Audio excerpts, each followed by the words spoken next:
গুহার মুখে দাঁড়াইয়া আবু বকর চোখের পানিগুলি ছেড়ে দিলেন, হুজুর আমি আপনার আবু বকর আসছি। কেমনে ভুলেছেন আবু বকরকে?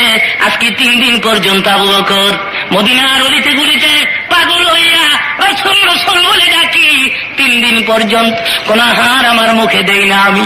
হুজুর কাঁদতেছেন উম্মতের জন্য, আর কাঁদতে হবে না, আমি আবু বকর আমার জিন্দেগির সমস্ত নেকগুলো আপনার উম্মতের দিয়ে দিলাম। নবী কোনো জবাব দেন না। ওমর ফারুক পাহাড়ের গুহায় দাঁড়ায়, দাঁড়িয়ে দেখে বলেন, হুজুর আমি ওই ওমর যে ওমর তরবারি লইয়া মক্কায় মাথা কাটতে আসছি। মাথা না কাটিয়া হুজুরের সুন্দর চেহারা দেখে কালেমা পড়ে মুসলমান হইয়া যায়।